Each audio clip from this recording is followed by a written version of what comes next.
Selamat malam Bapak Ibu yang terkasih di dalam Tuhan. Ya, malam ini saya akan membawakan satu buah firman Tuhan, begitu ya, satu renungan singkat eh, dengan tema mengenal Allah lewat kegagalan, begitu ya. Perikop yang akan saya ambil yaitu Markus 4 ayat 35 sampai 41. Baik, bagi kita yang sudah menyiapkan Alkitab boleh dibuka bersama. Sekali lagi saya ulangi Markus 4 ayat 35 sampai 41. Saya akan bacakan untuk kita semua. Perikop ini diberikan judul perikop yaitu angin ribut diredakan. Pada hari itu, waktu hari sudah petang, Yesus berkata kepada mereka, "Marilah kita bertolak ke seberang." Mereka meninggalkan orang banyak itu, lalu bertolak dan membawa Yesus beserta dengan mereka dalam perahu di mana Yesus telah duduk, dan perahu-perahu lain juga menyertai dia. Lalu mengamuklah taufan yang sangat dahsyat dan ombak menyembur masuk ke dalam perahu, sehingga perahu itu mulai penuh dengan air. Pada waktu itu Yesus sedang tidur di buritan di sebuah tilam, maka murid-muridnya membangunkan dia dan berkata kepadanya, katanya, "Guru, engkau tidak peduli kalau kita binasa." Ia pun bangun, menghardik angin itu dan berkata kepada danau itu, "Diam, tenanglah." Lalu angin itu reda dan danau itu menjadi teduh sekali. Lalu ia berkata kepada mereka, "Mengapa kamu begitu takut? Mengapa kamu tidak percaya?"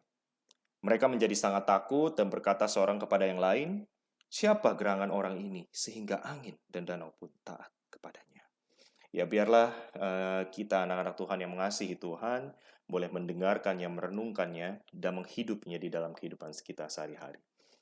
Baik, ketika kita membaca Markus 4 ayat 35 sampai 41 ini begitu ya Bapak Ibu, eh, ada dua hal setidaknya yang ingin saya mention begitu. Yaitu yang pertama adalah dalam perikop ini begitu Markus sengaja menuliskan ada dua buah peristiwa yang disusun secara rapi. Yang pertama adalah peristiwa yang sebetulnya lazim yang terjadi begitu. Nah, yang kedua adalah peristiwa yang tidak lazim terjadi. Nah, yang pertama saya akan masuk ke dalam peristiwa yang lazim terlebih dahulu, Bapak Ibu. Nah, kira-kira apa sih peristiwa yang dimaksud oleh saya ini merupakan satu peristiwa yang lazim begitu ya? Nah, yang pertama, peristiwa yang bagi saya merupakan sesuatu yang lazim dan merupakan suatu kewajaran yang itu secara manusiawi memang akan terjadi begitu. Yaitu adalah peristiwa di mana para murid menghadapi angin ribut. Dan mereka takut ketika menghadapi angin ribut. Nah, mengapa saya katakan ini merupakan sesuatu yang wajar begitu ya? Karena memang Markus ketika menuliskan perikop ini, Markus itu sengaja menuliskan hal itu dengan maksud ingin menyampaikan bahwa badai ini adalah badai yang memang tidak akan pernah bisa dilewati oleh manusia manapun pada zaman itu, Bapak Ibu. Intinya pokoknya angin ribut ini tuh mustahil Bapak Ibu untuk dilewati oleh manusia pada zaman itu. Nah, apa buktinya begitu kan? Kalau Pak Regen mengatakan hal itu, apa buktinya? Nah, mari kita sama-sama melihat buktinya Bapak Ibu. Pertama saya ingin kita melihat siapa saja yang ada di dalam perahu tersebut. Gitu ya. Kita sebelum mengupas Alkitab perikop ini dulu, kita ingin melihat dulu siapa yang ada di dalam perahu itu. Nah, seperti yang kita tahu Bapak Ibu, di dalam perahu itu ada murid-murid Yesus yang setidaknya ada 5 orang, Bapak Ibu, yang mereka sudah terbiasa mencari ikan di perairan begitu ya, khususnya di Danau Galilea. Nah, 5 orang ini siapa aja sih? Nah, kalau saya sebutkan pertama adalah Petrus, yang kedua Andreas, Yohanes, dan Yakobus. 4 orang ini sudah jelas ya waktu Yesus apa ya, memanggil mereka untuk ikut dia begitu kan sebagai murid-muridnya. Nah, 4 orang ini disebutkan begitu dan mereka sedang menangkap ikan. Nah, dan satu lagi yang kelima ini adalah Thomas. Nah, Thomas ini dituliskan itu sebagai salah satu orang yang ikut Petrus mencari ikan di Danau Tiberias waktu Yesus menampakkan diri kepada murid-muridnya. Nah, itu ditulis tuh, Bapak Ibu. Jadi, artinya di sini mau dikatakan bahwa Thomas pun juga sebetulnya sudah terbiasa mencari ikan di perairan begitu ya. Nah, artinya Bapak Ibu, memang 5 orang ini tuh sudah sangat terbiasa dan tahu persis keadaan kondisi perairan begitu ya. Nah, yang ingin saya maksudkan di sini, 5 orang ini berarti tahu persis juga bagaimana sebetulnya kondisi badai yang sedang mereka alami. Setuju Bapak Ibu? Ya, mereka sangat tahu badai ini mematikan atau tidak, badai ini dahsyat atau tidak, badai ini berbahaya atau tidak begitu. Dan kalau kita lihat di ayat 38, murid-murid di sana jelas sekali mengatakan kepada Yesus bahwa mereka akan binasa. Jadi waktu murid-murid bangunkan Yesus gitu ya, murid-murid pakai kalimat, "Guru, tidakkah kau peduli kita akan binasa?" Gitu. Jadi eh, memang mereka pun tahu bahwa diri mereka kan binasa begitu kalau Yesus tidak melakukan sesuatu begitu kan. Nah, ini di ayat 38. Nah, kalau kita lihat kembali di ayat 37, itu sudah jelas Bapak Ibu dituliskan oleh Markus bahwa taufan itu dahsyat. Nah, sekarang saya lalu akan mengajak kita untuk membayangkan nih Bapak Ibu ya. Kalau seandainya kita ada di perahu yang sama begitu, kira-kira Bapak Ibu, kita panik nggak kayak murid-murid Yesus? Kalau saya Bapak Ibu, respon saya pasti sama. Seperti murid-murid Yesus. Saya akan panik luar biasa karena saya berpikir bahwa diri saya pasti akan mati. Begitu. Nah, bukti yang kedua yang menunjukkan hal ini bahwa ketakutan murid-murid adalah suatu hal yang wajar begitu ya, bahwa taufan ini adalah sesuatu yang dahsyat. Nah, ini dibuktikan oleh penulisan Markus. Nah, kalau kita lihat di ayat 37 begitu ya. Dalam bahasa Indonesia kalau kita baca, di sana dikatakan perahu itu mulai penuh dengan air, Bapak Ibu gitu ya. Nah, tapi kalau kita lihat bahasa aslinya nih Bapak Ibu, dan bahasa Inggris juga cukup tepat menerjemahkannya begitu. Nah, di sana dikatakan di dalam bahasa aslinya seperti ini kira-kira kalau saya terjemahkan. Perahu sudah penuh dengan air. It was now full begitu. Nah, ada satu penafsiran yang berbeda Bapak Ibu antara bahasa Indonesia dengan bahasa aslinya. Kalau bahasa Indonesianya bilang itu mulai penuh dengan air, artinya belum penuh gitu kan. Nah, tapi kalau bahasa aslinya di sana dituliskan bahwa perahu sudah penuh dengan air begitu. Nah, berarti memang jelas bahwa sebetulnya perahu itu udah banjir, Bapak Ibu. Jadi bukannya mulai penuh, tapi sudah banjir, sudah dipenuhi air. Dan tinggal tunggu tenggelam aja, begitu kan, perahunya. Nah, beda ya, Bapak Ibu ya. Mulai penuh dengan sudah penuh. Jadi memang Markus sekali lagi saya katakan ingin menggambarkan bahwa keadaan itu sudah sangat genting, Bapak Ibu. Markus mau menunjukkan bahwa murid-murid itu sudah memberikan yang terbaik yang bisa mereka lakukan sampai over limit begitu dan merasa tidak sanggup lagi. Jadi jelas bahwa badai itu digambarkan oleh Markus sebagai badai yang tidak mungkin dilewati oleh manusia biasa pada zaman itu. Apalagi perahu yang mereka gunakan begitu itu bukan bukan perahu yang besar begitu kan, bukan bukan perahu-perahu bangsa Romawi atau Yunani yang buat perang begitu besar, bukan. Perahu nelayan Bapak Ibu yang cuma dikemudikan sama kemudi yang kecil di belakang begitu.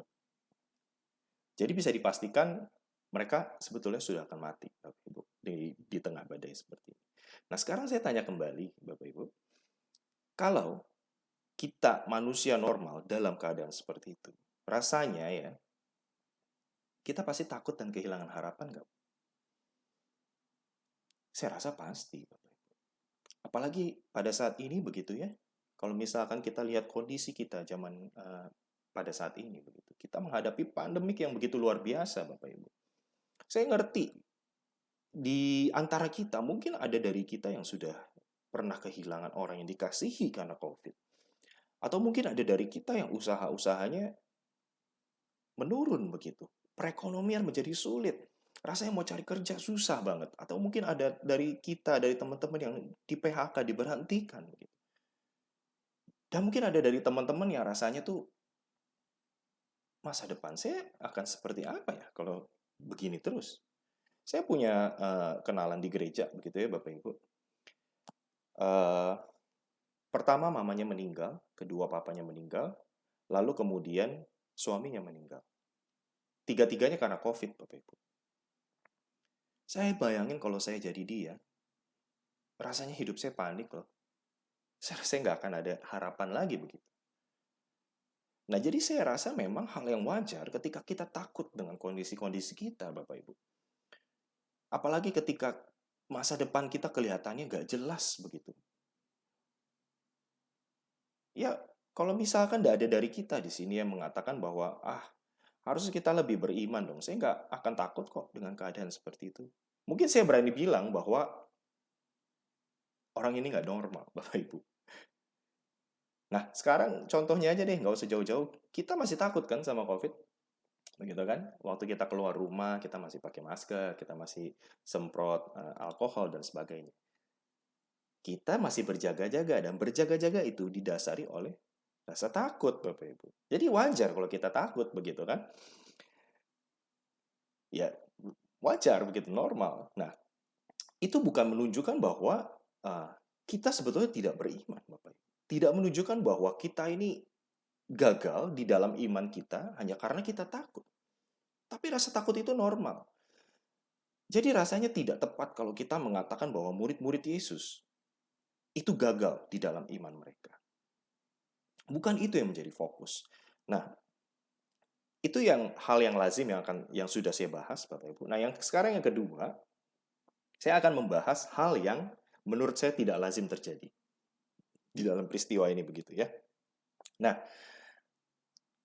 kira-kira peristiwa apa itu yang tidak lazim begitu? Nah, kalau bagi saya peristiwa yang tidak lazim di sini adalah peristiwa Yesus tidur, Bapak Ibu. Kenapa saya katakan ini bukan hal yang wajar? Nah, sekarang kita sama-sama membayangkan peristiwa Yesus tidur ini begitu ya, Bapak Ibu. Kita membandingkan dengan kondisi badai yang sudah digambarkan oleh Markus tadi. Kalau kita lihat kembali kondisi badai yang digambarkan Markus tadi, begitu ya. Badai ini bukan main, Bapak Ibu. Kalau dibayangkan kondisi saat itu, mungkin murid-murid udah kalang kabut begitu ya, ada yang tarik layar begitu kan, ada yang pegangin kemudi dengan sekuat tenaga begitu. Terus ada dari murid-murid yang lari sana lari sini begitu kan, keluarin air, serokin air begitu kan yang ada di perahu supaya perahu tidak tenggelam dan sebagainya. Itu udah banyak banget Bapak Ibu bulak-balik sana sini begitu. Nah, yang anehnya Yesus bisa tertidur di tengah kondisi seperti itu. Bapak Ibu bayangkan kira-kira Yesus bisa mungkin tuh keinjak-injak begitu sama murid-muridnya. Dan kalau misalnya tadi dikatakan perahu sudah penuh dengan air, mungkin Yesus sudah basah kuyup dan sudah tenggelam setengah badan Bapak Ibu. Tapi nyatanya, faktanya, Yesus tetap tidur. Dan kalau misalkan Bapak Ibu mau tahu Yesus tidur di mana begitu ya, Yesus tidur di buritan Bapak Ibu dengan tilam. Nah, apa itu buritan? Kalau Bapak Ibu search di Google begitu ya, buritan itu adalah bagian belakang perahu di mana di bawahnya itu adalah kemudi untuk mengarahkan kapal gitu ya, untuk mengarahkan perahu Bapak Ibu. Nah, kalau saya ada di sana, gitu ya, kalau saya ada di sana bareng murid-murid Yesus, mungkin pertama kali yang saya lakukan adalah saya tendang Tuhan Yesus supaya minggir dan saya bisa memegang kemudi. Kenapa? Karena Yesus menghalang-halangi, begitu kan? Nah, kalau seandainya Bapak Ibu kenal begitu ya kisah ini dan kita mengenal dari sekolah minggu, sering diceritakan bahwa meredakan angin ribut itu dikatakan sebagai salah satu mukjizat yang Yesus lakukan begitu. Kalau saya sih nggak setuju, Bapak Ibu. Kalau saya lebih setuju, mujizat yang dilakukan Yesus adalah tidur di tengah badai. Iya, jadi jelas ya Bapak Ibu ya. Markus tuh ingin menuliskan sesuatu yang tidak biasa di sini. Jadi kalau kita lihat runtutannya tadi, Markus menuliskan hal yang lazim, murid-murid ketakutan, dan di tengah kondisi yang berbahaya seperti itu, Yesus tidur. Nah, akhirnya kita menemukan satu peristiwa yang tidak wajar di sini, begitu. Dan sepertinya Markus sengaja menuliskan itu karena Markus ingin memberitahukan sesuatu, Bapak Ibu.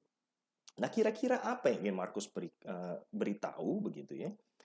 Satu kesimpulan saya adalah Markus ingin memberitahukan bahwa pasti Yesus punya rencana. Nah, Pertanyaannya sekarang, rencana apa kira-kira yang Yesus punya dengan mendiamkan murid-murid di dalam bahaya ini, begitu kan? Nah, ini menarik Bapak Ibu. Banyak dari hamba-hamba Tuhan atau penafsir-penafsir itu mengkhotbahkan mengenai rencana Yesus mendiamkan murid-murid ini, begitu kan? Adalah sebagai sebuah ujian iman dari Yesus kepada murid-muridnya.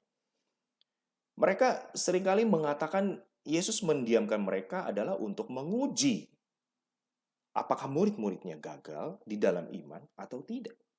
Nah, tetapi kalau saya pribadi, saya tidak menyetujui pandangan ini atau penafsiran ini, Bapak Ibu. Saya rasa terlalu naif kalau misalkan Markus menuliskan bagian ini hanya untuk menunjukkan kegagalan murid-murid begitu. Selalu kalau seandainya Markus berhasil begitu ya menunjukkan kegagalan murid-murid, Yesus berhasil menunjukkan bahwa Tuhan murid-murid gagal. Lalu apa, Bapak Ibu? Lalu kenapa kalau murid-murid gagal gitu loh? Apakah dengan menunjukkan kegagalan murid-murid itu bisa membantu kita untuk menjalani peperangan iman di dalam kehidupan kita? Saya rasa tidak. Itu hanya akan menjadi sebuah penghakiman dan label yang buruk bagi perjalanan iman kita, Bapak Ibu. Kita akan melihat ke dalam diri kita itu sebagai orang yang gagal seperti murid-murid Yesus. Begitu. Kalau seandainya kita dari sekolah minggu gitu ya, sering kali dicekokin tuh Bapak Ibu sama pandangan-pandangan kayak begini. Nah, kira-kira apa yang tertanam di pikiran kita sampai dewasa Bapak Ibu?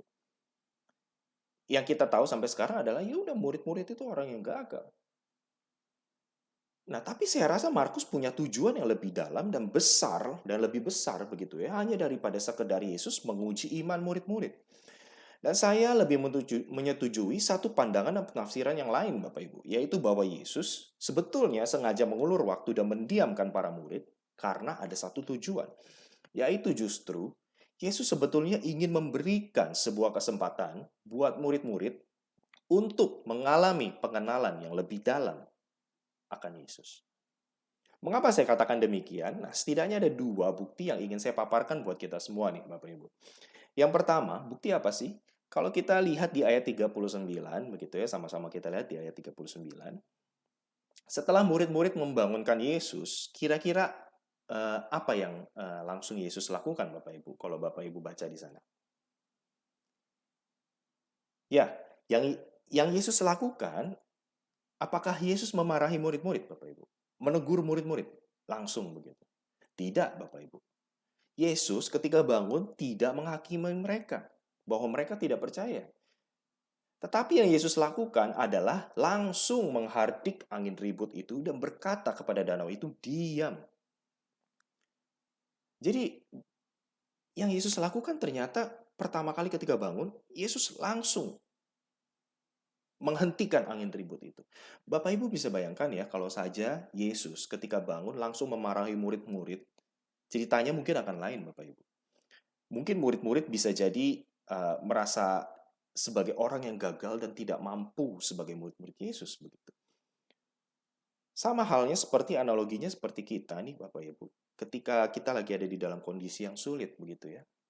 Seperti yang mungkin saya tadi katakan begitu. Ada kenalan saya yang mamanya meninggal, papanya meninggal dan suaminya meninggal. Sekarang dia hanya dengan kedua anaknya yang masih kecil begitu.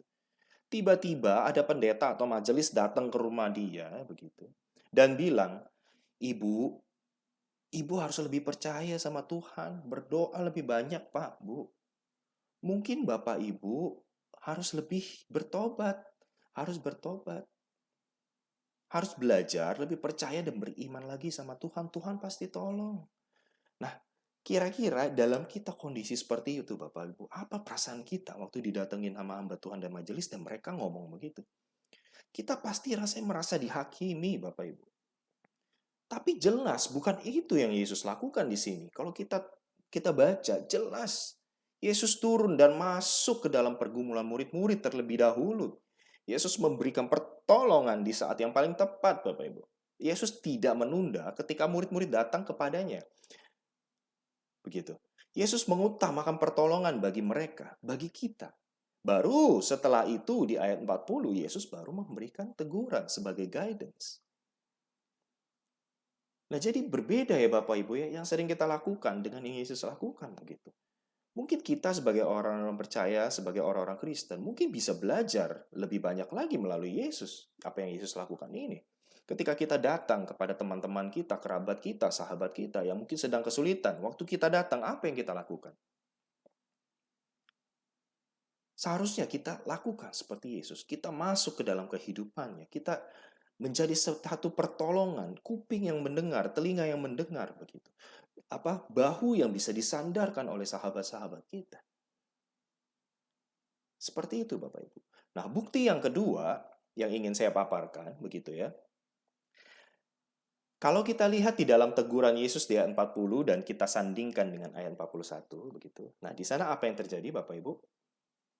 Dikatakan di sana bahwa murid-murid itu menjadi sangat takut gitu ya. Nah, menjadi sangat takut dengan siapa? Dengan Yesus. Jelas. Nah, di sini ada sebuah permainan kata yang menarik ini Bapak Ibu. Kalau kita lihat di dua ayat tersebut ada dua kata takut Bapak Ibu. Yang pertama, kata takut itu ada ditulis di ayat 40. Nah, kalau Bapak Ibu lihat lagi, murid-murid takut dengan apa Bapak Ibu di ayat 40? Yesus kan bilang kan, jadi Yesus bilang gitu, mengapa kamu takut begitu kan? Nah, berarti murid-murid takut dengan siapa tuh? Iya, dengan angin ribut Bapak Ibu. Nah, tapi kalau kita lihat di ayat 41, murid-murid tiba-tiba berubah yang tadinya takut dengan angin ribut Bapak Ibu, tiba-tiba murid-murid jadi takut dengan siapa Bapak Ibu? Dengan Yesus. Nah, jadi kalau dalam bahasa Indonesia gitu ya, di ayat 41 itu hanya dikatakan mereka menjadi sangat takut. Nah, penerjemahan ini sebetulnya kurang tepat Bapak Ibu. Tetapi kalau di dalam bahasa aslinya itu beda Bapak Ibu.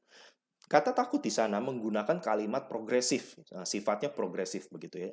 Ada satu pertumbuhan, ada satu perkembangan, ada satu perubahan dari kondisi yang sebelumnya menjadi kondisi yang setelahnya begitu ya.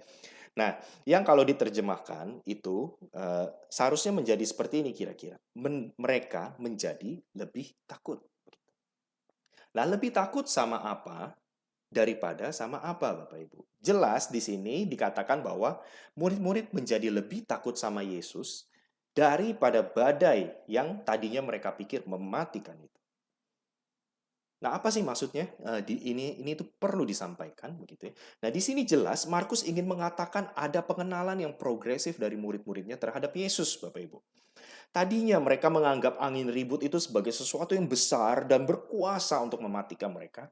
Tapi sekarang ketakutan itu berubah menjadi ketakutan mereka terhadap Yesus yang ternyata jauh lebih berkuasa dari badai yang mematikan itu.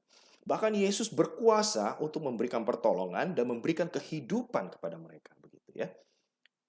Nah, yang tadinya murid-murid tidak begitu mengenal Yesus, sekarang mereka malah menjadi bertanya-tanya, siapa orang ini begitu?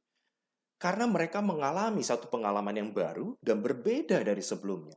Jadi jelas Bapak Ibu, mengapa Tuhan sering kali gitu ya seakan tidak ada dan terkesan menunda pertolongan buat kita ketika kita sedang berada di dalam satu pergumulan. Jawabannya hanya satu Bapak Ibu, karena Tuhan ingin kita mengalami pengenalan yang lebih dalam bersama dengan Dia. Tuhan begitu peduli dengan kita semua. Dia tidak pernah meninggalkan kita dalam kondisi apapun, Bapak Ibu. Ketika saya merenungkan bagian ini begitu ya, menarik sekali begitu. Yesus memberikan berita anugerah yang luar biasa, Bapak Ibu. Yesus selalu setia kepada kita. Dia menjanjikan sesuatu pada kita. Dia memang tidak menjanjikan bahwa perjalanan kita akan mulus begitu. Tapi kalau kita lihat di ayat 35, Bapak Ibu, Yesus sebetulnya ketika sebelum menyeberang begitu ya, bersama dengan murid-muridnya, sebetulnya ada satu kalimat yang itu bisa dikatakan sebagai janji Yesus kepada murid-muridnya, Bapak Ibu. Nah, sama-sama kita lihat di ayat 35 begitu ya. Apa sih yang Yesus katakan di sana begitu ya, sejak awal sebelum mereka berangkat dengan perahu begitu kan. Nah, Yesus mengatakan kepada murid-muridnya begini, ada satu kalimat yang menarik, marilah kita bertolak ke seberang. Nah, mengapa ini menjadi kalimat yang begitu menggugah bagi saya, Bapak Ibu? Saya tidak bisa membayangkan kalau seandainya Yesus berkata begini, Bapak Ibu. Marilah kita coba ke seberang, mudah-mudahan tidak ada badai. Nah, kira-kira nih saya tanya ke Bapak Ibu sekarang, Kalau seandainya Yesus berkata seperti itu gitu ya, marilah kita coba ke seberang, mudah-mudahan tidak ada badai. Bapak Ibu masih mau ikut Yesus gak? Gitu. Kalau saya sih nggak mau, Bapak Ibu. Kalau saya sekarang nih ya, saya baca di Alkitab, Yesus tuh ngomongnya begitu. Wah, hari ini juga saya udah nggak mau jadi orang Kristen lagi, Bapak Ibu. Kenapa? Karena itu berarti Yesus sendiri tidak berkuasa kalau ada badai. Yesus sendiri ragu. Sebetulnya ada badai apa enggak begitu. Tapi sekali lagi saya mau katakan bahwa Yesus bilang hal yang berbeda. Yesus mengatakan hal yang berbeda. Dia langsung dengan tegas mengatakan, mari kita bertolak ke seberang. Artinya apa? Artinya Yesus tahu persis bahwa mereka akan sampai ke seberang, Bapak Ibu. Nah pertanyaan sekarang, Yesus tahu nggak di tengah jalan ada badai? Pasti tahu. Yesus tahu nggak di tengah jalan, murid-murid akan ketakutan menghadapi badai yang begitu dahsyat, yang mematikan, yang nggak akan pernah bisa dilewati siapapun. Yesus tahu. Tapi apa yang Yesus katakan? Mari bertolak ke seberang. Karena Yesus tahu persis, Bapak Ibu, bahwa mereka akan sampai ke seberang. Yesus tahu persis di tengah jalan murid-murid akan mengalami kegagalan iman, Bapak Ibu. Yesus tahu di tengah jalan murid-murid akan berlaku kurang ajar dan mungkin menyakiti hati Yesus begitu. Yesus tidak berjanji bahwa perjalanan akan mulus dan lancar-lancar saja, Bapak Ibu. Yesus tahu murid-murid akan mengalami ketakutan dan kehilangan harapan yang luar biasa karena badai. Tapi satu hal yang Yesus janjikan bagi mereka bahwa mereka akan sampai ke seberang bersama dengan Yesus. Saat ini mungkin ada dari kita yang sedang berbeban berat, Bapak Ibu. Punya masalah yang luar biasa mematikan, menekan kita begitu dahsyat. Satu hal yang kita pelajari dari firman hari ini, Bapak Ibu, bahwa kegagalan itu adalah sebuah kewajaran, Bapak Ibu. Ketika kita merasa takut, kita adalah manusia biasa yang terbatas dan berdosa. Jadi kita pasti akan terus gagal, Bapak Ibu, di dalam iman. Ketika ada pergumulan yang berat menghadapi kita, begitu ya. Wajar kalau kita gagal, Bapak Ibu. Tapi yang jadi permasalahan, seringkali ketika kita gagal, kita berhenti di tengah kegagalan itu, dan kita berhenti mencari Tuhan. Jangan pernah berhenti di tengah kegagalan itu, Bapak Ibu. Jangan pernah kita menghakimi orang di sekitar kita atau diri kita sendiri bahkan ketika kita gagal. Seringkali mungkin dalam hati kita sering ngomong begini, Bapak Ibu. Udah, kamu nggak layak di hadapan Tuhan. Tuhan pasti nggak mau ngelihat kamu lagi karena kamu gagal. Jangan pernah seperti itu, Bapak Ibu. Justru lewat kegagalan itulah Tuhan memberikan kesempatan buat kita mengalami pengenalan yang lebih dalam lagi. Jangan pernah berhenti untuk berjuang mengenal Tuhan lebih lagi, Bapak Ibu. Jangan berhenti di tengah jalan ketika kita mengalami kegagalan iman. Tetapi tetap terus-menerus berjuang dan cari Tuhan. Ingat bahwa Dia berjanji kita akan sampai ke seberang dengan selamat bersama dengan Dia. Apa yang murid alami, Bapak Ibu, setelah kegagalan-kegagalan mereka? Pada akhirnya di ujung sana mereka menjadi martir-martir yang luar biasa, Bapak Ibu. Karena apa? Karena mereka mengalami pengenalan yang luar biasa akan Yesus. Mereka mengalami terus-menerus pembaharuan pengenalan akan Yesus. Tetapi pertanyaannya sekarang, ketika murid-murid mengenal Yesus begitu ya, apakah lalu kehidupan murid-murid Yesus itu santai-santai, menyenangkan dan membahagiakan mereka begitu, Bapak Ibu? Enggak, Bapak Ibu. Mereka disesah, mereka disiksa, mereka dihukum mati dan sebagainya. Mereka juga mengalami pergumulan-pergumulan yang luar biasa. Tapi apa yang mereka peroleh? Mereka memperoleh pengenalan yang luar biasa akan Yesus. Dan apa yang mereka peroleh pada akhirnya? Kemenangan iman. Dan mereka sampai ke seberang bersama dengan Yesus di dalam kehidupan yang kekal. Marilah kita terus berjuang, Bapak Ibu.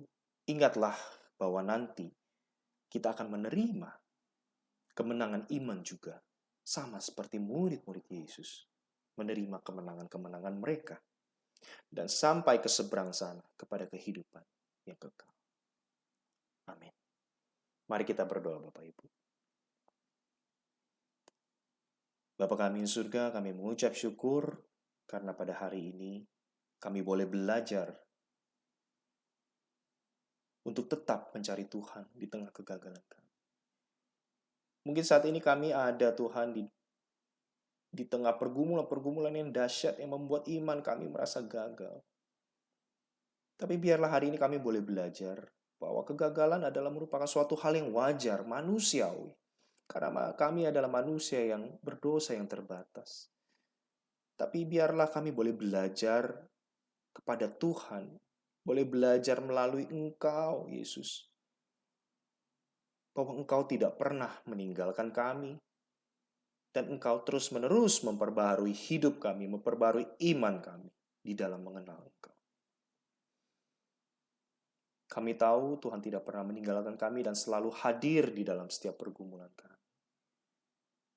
Ajar kami Tuhan untuk kami boleh menjadi anak-Mu yang lebih baik lagi. Hanya di dalam nama Yesus Kristus kami berdoa dan mengucap syukur. Amin.